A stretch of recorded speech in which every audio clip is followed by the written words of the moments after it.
सोचिए, क्या हो अगर आपकी रोज की बस आपको घर नहीं बल्कि किसी ऐसे सफर पर ले जाए जहां से वापसी मुमकिन न हो। आज हम एक ऐसी ही कहानी सुनने वाले हैं जो एक बिल्कुल आम सी रात को एक कभी न खत्म होने वाले भयानक सपने में बदल देती है।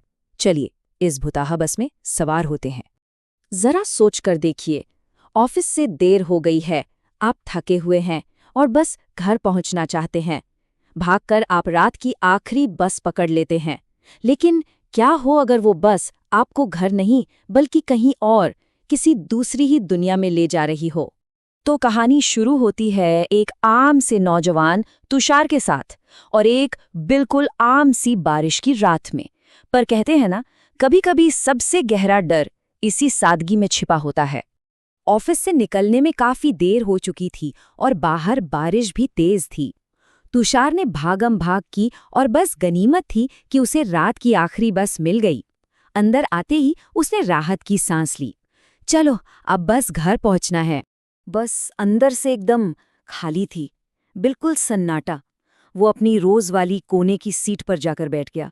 खिड़की से आती ठंडी हवा और बारिश की बूंदें उसे बड़ा सुकून दे रही थीं। सब कुछ शांत था, जरूरत से ज्यादा शांत। और बस यहीं से उस सुकून भरी खामोशी में डर की पहली आहट सुनाई देती है। तुषार की थकान उस पर हावी होने लगती है और बस का माहौल बदलने लगता है। दिन भर की थकान के मारे तुषार की आंख लग जाती है, बस कुछ ही पल के लिए।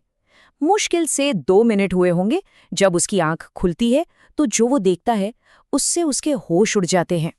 जो बस अभी अभी पूरी तरह खाली थी, अब लोगों से खचाखच भरी हुई थी। एक भी सीट खाली नहीं थी। तुषार एकदम हैरान था, इतने सारे लोग आए कहाँ से? कोई स्टॉप तो आया भी नहीं था।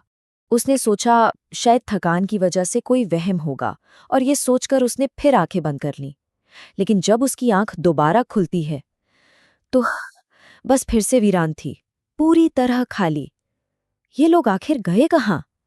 अब तुषार का दिल जोर जोर से धड़कने लगा था। और तभी तुषार के उस बढ़ते डर के बीच कहानी में एक नया किरदार आता है। एक ऐसा शख्स जो शायद इस बस का राज जानता है, या फिर वो खुद इस राज का एक हिस्सा है। अचानक तुषार को बीड़ी की एक तेज गंध आई। उसने मुड़कर देखा तो उसके बगल वाली सीट पर एक बूढ़ा आदमी बैठा था। उसका चेहरा झुर्रियों से भरा था और उसकी आंखें ऐसी थीं मानो अंधेरे को चीर रही हों। बूढ़े आदमी की आवाज में एक अजीब सी खामोशी थी। वो धीरे से बोला, 30 साल से बेटा, 30 साल से मैं हर रात इसी बस में सफर करता हूं। और फिर उसने वो बात कही जिसने तुषार के दिल में डर की कील ठोक दी। आधी रात के बाद इस बस में कोई इंसान चढ़ने की हिम्मत नहीं करता। तो फिर इस बस में आखिर सफर कौन करता है? बूढ़ा आदमी अपनी कहानी सुनाने लगा कि कैसे 1 साल पहले उसे खाली आंखों वाला एक आदमी मिला था जिसने बस इतना फुसफुसाया, तुम्हें यहां नहीं होना चाहिए, और बस हवा में गायब हो गया। तुषार का दिमाग कह रहा था कि ये सब बकवास है, एक बूढ़े आदमी की मनगढ़ंत कहानी। पर दिल में डर का एक बीज पनप चुका था और थकान एक बार फिर उस पर हावी हो गई और उसकी आंख लग गई।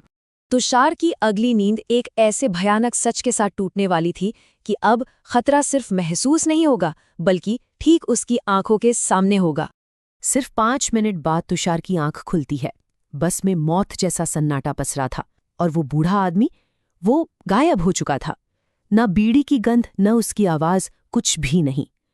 अब तुषार सच में अकेला था, या शायद उसे ऐसा लग रहा था। तभी उसकी नजर सामने वाली सीट पर पड़ी। एक आदमी बैठा था जिसका चेहरा अखबार के पीछे छिपा था।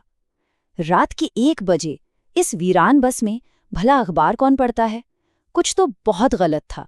और फिर वो अखबार धीरे धीरे नीचे हुआ। तुषार ने जो चेहरा देखा उससे उसकी सांसें रुक गईं। खून से लथपथ सिर का एक हिस्सा कुचला हुआ और वो आंखें बिल्कुल खाली, जैसे उनमें कोई जान ही ना हो। डर के मारे तुषार ने आंखें मीच लीं। तभी एक बर्फ जैसा ठंडा हाथ उसके कंधे पर आया। उसने कांपते हुए आंखें खोलीं तो सामने वही आदमी खड़ा था, पर उसका चेहरा बिल्कुल साफ था। उसने तुषार को पानी की बोतल दी और मुस्कुराकर कहा, इस बस में अजीब चीजें होती हैं, यहां मत रुको। ये क्या हो रहा था? एक पल में हैवान, दूसरे पल में इंसान। अब कहानी अपने सबसे भयानक मोड़ पर है। तुषार को यहां से भागना है, अपनी जान बचानी है। लेकिन इस बस का असली राज अभी सामने आना बाकी है। अचानक वो आदमी दरवाजे की तरफ बढ़ा और चलती बस से कूद गया। तुषार को एक जोरदार टकराने और एक चीख की आवाज सुनाई दी। सब कुछ इतनी तेजी से हुआ कि उसे सोचने का भी मौका नहीं मिला। बस यही मौका था। तुषार दरवाजे की तरफ भागा। किस्मत से एक स्टॉप आ गया और वो फौरन बस से नीचे कूद गया। वो बारिश में भीगता हुआ, हांफता हुआ सड़क पर खड़ा रहा। वो बच गया था, वो आजाद था। जैसे ही बस आगे बढ़ी और सड़क की लाइट उस पर पड़ी, तुषार के सामने उसका असली रूप आया। वो बस एक आधी जली हुई टूटी फूटी लाश थी, जैसे किसी भयानक हादसे का शिकार हुई हो। और वो अब भी खचाखच भरी थी, खामोश बेजान मुसाफिरों से। और बस की खिड़की से उसे एक हल्की सी मुस्कान दिखाई दी। ये वही अखबार वाला आदमी था जो अब भी उसे देख रहा था।